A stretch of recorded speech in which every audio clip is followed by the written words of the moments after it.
Hai guys, kembali lagi dengan Rah Rekap. Apa kabar kalian semua? Gue harap kalian sehat selalu. Di kesempatan kali ini, gue akan merekap sebuah film yang bercerita tentang seorang wanita yang memiliki misi untuk membunuh ketua Yakuza. Dan ia ditemani oleh seorang gadis kecil yang merupakan anak dari ketua Yakuza tersebut. Tanpa basa-basi lagi, kita langsung saja ke ceritanya. Cerita dimulai, kita diperlihatkan seorang pria yang bernama Ferik. Ia menemukan seorang gadis kecil yang telah kehilangan ibunya. Kemudian ia pun membawa gadis kecil tersebut. Ferik menanyakan nama dari gadis tersebut.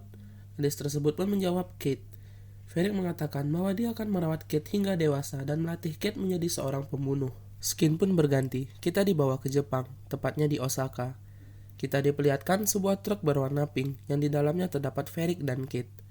Di sana, mereka mempersiapkan semua peralatan untuk membunuh target selanjutnya, yaitu seorang pemimpin Yakuza. Setelah sampai, Kate pun bertemu dengan dua pasukan Yakuza dan mulai berbincang untuk mengelabui mereka. Di saat memiliki kesempatan, Kate pun menyerang mereka dan dengan segera pergi untuk mencari posisi terbaik untuk menembak. Di saat target sudah terlihat, Kate pun terkejut karena ada seorang anak kecil di sana, yang dimana hal itu tidak boleh dilakukan. Kate yang ingin menolak misi tersebut pun tak diizinkan oleh seseorang yang ia hubungi. Dengan terpaksa, Kate pun mulai menembak pemimpin Yakuza tersebut hingga tewas. Pemimpin Yakuza lainnya pun pergi karena melihat kejadian itu dan meninggalkan gadis kecil itu sendiri. 10 bulan pun berlalu. Kate pun mengatakan bahwa dirinya ingin pensiun kepada Ferik. Di sana, Kate masih teringat kejadian sebelumnya. Di sana, Ferik menjelaskan bahwa itu bukan salah Kate. Namun, Kate tetap bersikeras untuk ingin pensiun dan memulai hidup baru. Kate pun pergi meninggalkan Ferik. Kemudian, ia pergi ke suatu tempat untuk minum. Di sana, Kate bertemu seorang pria yang bernama Stephen. Ia mulai berbincang dan bermalam di tempat itu bersama. Kemudian, Kate mendapat pesan untuk melakukan misi terakhir. Dengan segera, ia menuju ke tempat yang sudah ditentukan dan mulai mempersiapkan senjatanya. Di saat target sudah terlihat, tiba-tiba Kate mengalami hal aneh yang membuat serangannya meleset. Kemudian, ia mencoba kembali menembak namun tetap gagal. Kate pun dengan segera turun dari tempat itu dan mengambil mobil salah satu warga di sana. Di saat pelarian, Kate dikejar polisi. Ditambah gejala sebelumnya kembali kambuh sehingga Kate mengalami kecelakaan. Kate pun terbangun di rumah sakit. Di sana, Kate masih merasakan sakit karena kecelakaan sebelumnya. Kemudian dokter datang dan mengatakan bahwa Kate terkena racun yang sangat mematikan dan Kate hanya memiliki sisa waktu hidup kurang lebih sehari. Kate pun merasa bahwa Stephen yang meracuni dirinya. Karena hal itu, Kate pun marah dan mencoba kabur dari sana. Di sana, ia berhasil mencuri pistol dari seorang security dan menyekap dokter untuk menyuruhnya menyiapkan obat. Kate yang hanya dibekali 5 suntikan pun segera pergi menuju ke kediaman Stephen. Sesampai di sana, ia langsung mengajar Stephen dan menanyakan kenapa ia meracuni dirinya. Stephen yang ketakutan pun mengatakan bahwa orang yang menyuruhnya itu hanya memberikan obat bius. Ia sama sekali tidak tahu bahwa itu racun. Stephen juga memberitahu bahwa yang menyuruhnya merupakan kepala klub Yakuza yang bernama Kazuo Sato. Ia juga anak buah dari Tuan Kijimi, yaitu target terakhir dari Kate sebelumnya. Kekasih Stephen pun mengatakan bahwa mereka terpaksa melakukan ini supaya mereka dapat bebas dari genggaman kelompok Yakuza. Mendengar hal itu, Kate pun membiarkan mereka. Setelah itu, kita melihat luka racun Kate yang sudah mulai merusak tubuhnya. Kemudian, kekasih dari Stephen datang untuk memberikan Kate sebuah pakaian. Kemudian, Kate kembali ke tempat Ferik. Di sana, ia bertanya tentang Kijima. Ferik pun menjelaskan bahwa Kijima merupakan ketua tertinggi dari Yakuza dan saudara dari Kentaro, orang yang ia bunuh saat di Osaka. Lalu, ia berpikir bagaimana Kijima bisa tahu tentang Kate. Setelah itu, Kate menanyakan tentang Kazuo Sato, orang yang meracuninya. Ferik pun hanya memiliki informasi di mana Sato sering berkumpul, yaitu Black Lizard. Dengan segera, Kate pun pergi ke sana. Di dalam perjalanan, Kate mampir ke sebuah minimarket. Di sana, ia membeli beberapa alat dan merakit sebuah peredam. Sampai di lokasi, Kate pun berhasil masuk tanpa adanya halangan. Di dalam sebuah ruangan yang di dalamnya terdapat Sato, Kate masuk dan membunuh salah satu orang di sana.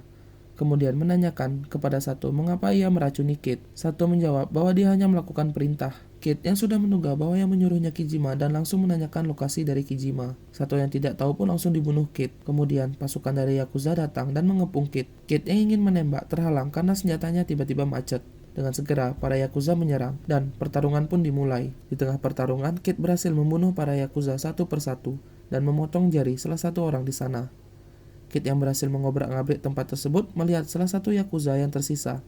Di sana, ia bertanya untuk terakhir kalinya lokasi dari Kijima. Pria itu pun menjawab bahwa keponakannya yang bernama Ani tahu keberadaan Kijima. Kate pun segera mencari Ani di tempat yang sudah diberitahu oleh orang sebelumnya, yaitu di sebuah tempat konser. Ia melihat seorang gadis yang ia pernah lihat di Osaka. Kate pun menduga bahwa dia itu Annie, anak dari seorang yakuza yang Kate bunuh. Kate pun mengambil alat pacu jantung dan mengajar semua pengawal Annie dan pergi membawanya.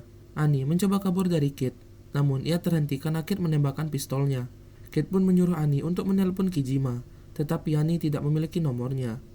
Annie pun mengatakan bahwa Kate bisa menemukan Kijima melalui penasehat dekatnya yang bernama Renji. Annie pun menelpon Renji. Di saat itu, Kate merebut teleponnya dan mengatakan bahwa ia menculik Annie dan meminta Renji untuk menemuinya di pasar Marukawa 1 jam lagi. Setelah itu, Kate membeli sebuah obat dan segera pergi ke toilet. Di sana, ia mengobati dirinya dan mengikat Annie supaya tidak kabur. Di tempat lain, kita mulai melihat Renji. Di sana, ia menyuruh anak buahnya yang bernama Shinzo untuk menjemput Annie. Sesampai di sana, ia pun mulai bertemu dengan Kate sesuai perjanjiannya. Di sana, Kate menanyakan di mana Kijima.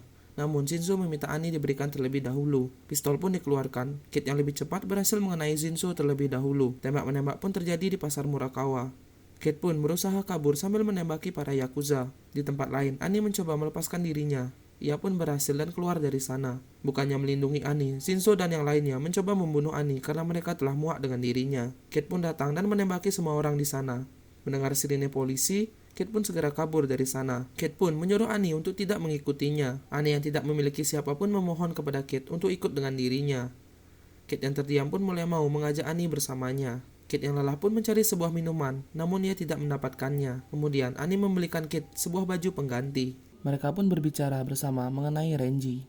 Renji menggantikan pekerjaan ayah dari Annie karena ia telah meninggal. Di sini Annie masih belum mengetahui bahwa Kate lah yang membunuh ayahnya. Annie memberitahu bahwa Renji memiliki kekasih pria yang bernama Jojima.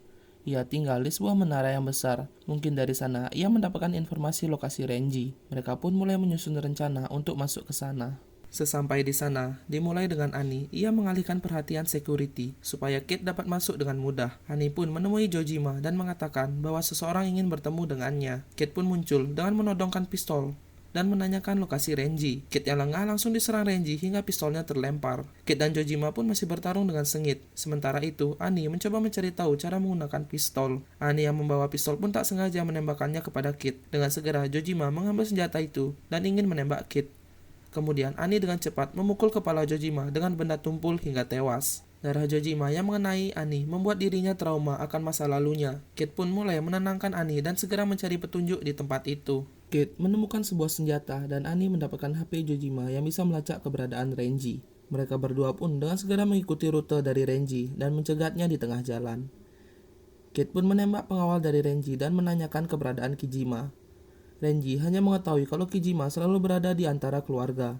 Annie yang mengerti maksud Renji dengan segera mengajak Kate ke sana. Di dalam perjalanan, Kate menelpon Ferik dan mengatakan bahwa ia sudah menemukan lokasi Kijima dan menyuruh Ferik untuk menjemput jasad Kate karena sisa hidupnya tak lama lagi. Sesampai di sana, Kate menyuruh Annie untuk pergi dan melupakan kejadian hari ini. Dalam perjalanan ke dalam, racun Kate kembali kambuh yang membuat dirinya kembali menyuntikkan obat tersebut. Di dalam, akhirnya Kate bertemu dengan Kijima. Di sana, Kijima mengatakan kepada Kate bahwa dirinya hanya sebuah alat dari seseorang. Kijima juga mengatakan bahwa dirinya tidak pernah menuntut balas dendam kematian saudaranya kepada Kate. Hal itu terjadi karena adanya masalah internal di Yakuza. Kijima merasa bersalah karena tidak dapat menghentikan perselisihan karena rasa iri dari salah satu keluarganya, yaitu Renji. Dari perbincangan tersebut, Kate terkejut bahwa Renji bekerja sama dengan Ferik dan menjadikan Kate sebagai alat yang menyukseskan rencana jahatnya mulai dari membunuh Kentaro, saudara dari Kijima. Kemudian Ferik datang dan bertemu dengan Annie. Di sana ia menceritakan bahwa Kate yang membunuh ayahnya selama ini. Ferik melakukan itu karena Kate nantinya akan meninggal sehingga dirinya membutuhkan orang baru yang ia jadikan seorang pembunuh. Kate yang mengetahui semuanya pun keluar ingin mencari Annie. Di depan, Annie ternyata sudah menunggu dan meluapkan semua kekesalannya terhadap Kate. Kate pun mengatakan, jika kau kesal, tembak saja aku tapi jangan mempercayai Ferik. Belum selesai bicara, Annie menembak Kate dan segera pergi dari sana bersama Ferik. Kate ternyata di sana masih sadar. Kemudian Kijima datang dan memberikan obat milik Kate. Di tempat lain, Ferik bersama Annie menuju ke tempat Renji. Di sana, Ferik sangat marah kepada Renji karena ia meracuni Kate berlebihan tanpa seizin dirinya. Renji pun beralasan bahwa setelah kematian Kentaro, semua orang mengawasi dirinya yang membuat ia panik, sehingga membuat keputusan terlalu tergesa-gesa. Kemudian Renji pun mengucapkan selamat datang di Yakuza kepada Ferik. Di perjalanan, Kate memegang dan memandangi kaca milik Annie. Setelah itu, Kijima mengeluarkan sebuah minuman. Kijima yang menyadari Kid menginginkannya pun memberikannya kepada Kid. Sampai di tempat Renji, Kid ternyata tidak sendiri, melainkan dibantu oleh pasukan Yakuza milik Kijima. Mereka pun berusaha mencari keberadaan Renji, Ferik, dan Annie. Melihat Kid yang sudah datang, Ferik segera pergi dan menyuruh Renji untuk menyelesaikan masalah keluarganya sendiri. Kijima pun akhirnya bertemu dengan Renji. Ia sudah mengetahui semua rencananya demi menjadi pemimpin Yakuza. Kijima pun menantang Renji untuk pertarungan katana. Renji pun meledek Kijima karena ia sudah terlalu tua untuk hal itu. Dengan waktu yang singkat, Kijima berhasil menyayat dan menebas kepala Renji. Di tempat lain, Kid yang masih berusaha menemukan Annie. Ia dihadang banyak pasukan milik Renji dan kakinya terkena tembakan. Namun, Kid tetap berhasil menghabisi mereka semua. Di dalam, Kid akhirnya bertemu Ferik. Di sana, Ferik menjelaskan bahwa Kid merupakan bagian yang diperlukan dan harus dikendalikan. Setelah itu, mereka berdua saling menembak. Mereka berdua terkena serangan di bagian yang sama, namun serangan milik Kid lebih fatal yang membuat Ferik tewas seketika. Dalam keadaan sekarat, Annie membopong Kid keluar. Di sana, Kid meminta maaf kepada Annie karena kejadian di Osaka. Dan Annie pun memaafkan Kid. Kid yang sudah merasa tenang pun akhirnya meninggal sambil mengeluarkan air mata. Dan film pun berakhir. Tidak disadari, kita sudah di penghujung cerita. Gue mengucapkan terima kasih bagi yang sudah mendengarkan gue bercerita dari awal sampai cerita berakhir. Bagi kalian yang menginginkan film rekomendasi kalian yang ingin diceritakan, boleh kalian tulis di kolom komentar. Oke. Sampai jumpa di video recap berikutnya. Gue Rah dari Rah Recap, signing out, bye.